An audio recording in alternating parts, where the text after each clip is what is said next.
lembaga agama, adat, ini ada di kelompok 4. Begitu ya pembagiannya.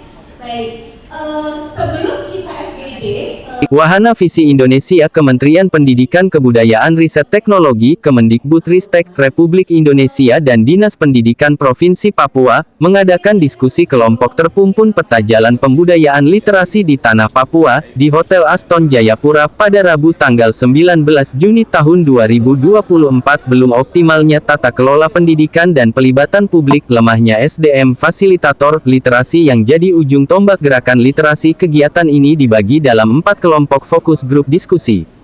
Grup 1 bahas masalah pokok yang belum optimalnya tata kelola pendidikan dan pelibatan publik, lemahnya SDM fasilitator literasi yang jadi ujung tombak gerakan literasi. Grup 2 bahas masalah pokok yang belum optimalnya tata kelola pendidikan dan pelibatan publik, belum optimalnya akses sumber daya belajar. Grup 3 bahas masalah pokok, lemahnya SDM dan fasilitator literasi yang jadi ujung tombak gerakan literasi, belum optimalnya kualitas, jumlah dan ragam sumber belajar mutu. Dan grup 4 bahas masalah pokok yang belum optimalnya akses sumber belajar bermutu dan cakupan peserta belajar, belum optimalnya kualitas, jumlah dan ragam sumber belajar bermutu. Yulianus Kuwayo, Kabid Mutu dan Layanan Dinas Pendidikan Provinsi Papua mengutarakan, literasi penuntasan 3M Indonesia fokus pada literasi referensi pengetahuan untuk penguatan wawasan daya pendidikan di Papua. Yang pertama literasi 3M, yang kedua Dinas Pendidikan memulai dengan literasi tingkat SD, SMP, dan SMA. Kegiatan ini sebetulnya salah satunya adalah untuk menggali berbagai masalah yang dihadapi oleh anak-anak kita di jenjang dasar. Ketika kita sudah menemukan masalah, kira-kira apa sih pas dengan masalah yang kita temukan. Jadi peta jalan ini akan kita mendiskusikan hal itu, sehingga 20 tahun ke depan peta jalan yang pas dengan konteks Papua, sehingga penuntasan literasi dasar juga berjalan, tapi literasi untuk membuka wawasan untuk anak-anak juga jalan. Jadi tugas kami Dinas Pendidikan, kami sangat terima kasih Kementerian Pendidikan kepada Wahana Visi Indonesia. Mereka bekerja sama dengan kami untuk bersama-sama menyusun peta jalan. Safrina Dwi Febrianti dari Wahana Visi Indonesia membeberkan bahwa pembudayaan literasi tidak bisa mengandalkan dari satu anak, lingkungannya, keluarganya, sekolahnya yang harus didiskusikan bersama-sama.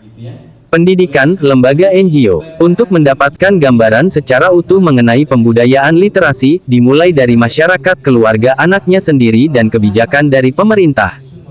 Kita berharap ada gerakan bersama gitu sebenarnya, menjadi gerakan di mana anak-anak itu mulai mencintai untuk membaca. Nah, ini budaya yang terkait dengan literasi ini seperti apa sih? Anak bisa membaca, anak memahami apa yang dia baca, dan bahkan dia juga bisa mengartikulasikan lagi sebenarnya, oh saya tadi membaca apa. Nah, ini yang kita lagi coba sama-sama cek kira-kira akar masalahnya di mana sih. Kalau kita sudah tahu masalahnya seperti apa, ke depan kita mau berbuat apa supaya masalah-masalah ini sudah tidak terjadi lagi, dan anak-anak akhirnya jadi lebih rajin dan lebih mau membaca gitu ya. Sebenarnya ini kalau bicara tentang pembudayaan literasi ya di Papua ya, jadi namanya budaya itu kan segala sesuatu yang harus dilakukan secara terus-menerus. Nah, ini yang kita lakukan. Nah, cuman masalahnya kan sekarang itu tidak terjadi.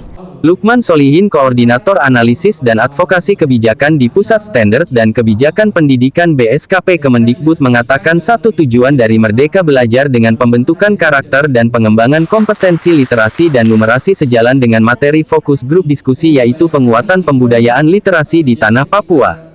Lukman Solihin, Koordinator Analisis dan Advokasi Kebijakan di Pusat Standar dan Kebijakan Pendidikan BSKP Kemendikbud, sampaikan juga terkait Merdeka Belajar untuk penguatan literasi ini berhubungan dengan kurikulum Merdeka Belajar sebagai upaya untuk menguatkan kualitas pembelajaran.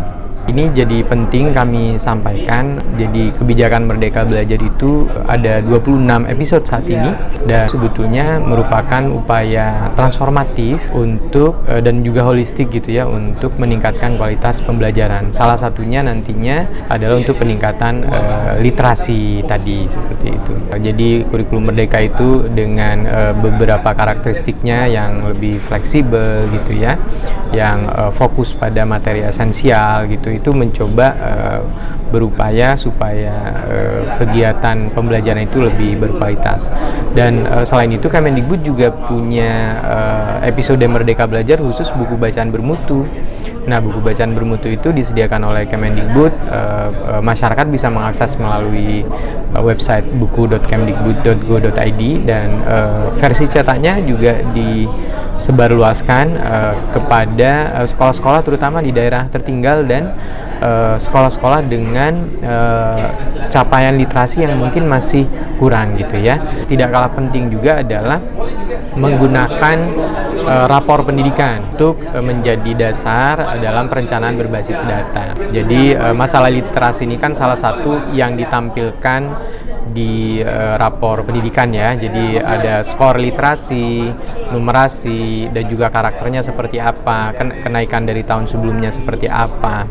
Nah, ini bisa menjadi dasar bagi pemerintah daerah maupun satuan pendidikan dalam melakukan atau menyusun program, kebijakan, serta upaya-upaya agar peningkatan literasi itu bisa dilakukan gitu, di sekolah maupun di tingkat daerah. Seperti itu, Pak. Lukman Kemendikbud berharap sekolah bisa meningkatkan kegiatan literasi di sekolahnya dengan mendapatkan buku dan pelatihan. Aktivitas literasi membaca kurang. Ya, aktivitas membaca oke, siap. Aktivitas benda. Nah, kemudian kita secara sekolah, nanti kita lihat lagi dan silakan Ibu. Dia tidak mungkin buku atau melihat-lihat buku sedikit pun tidak bisa. Karena tempat yang kami taruh buku, tempat itu yang kami pakai begitu.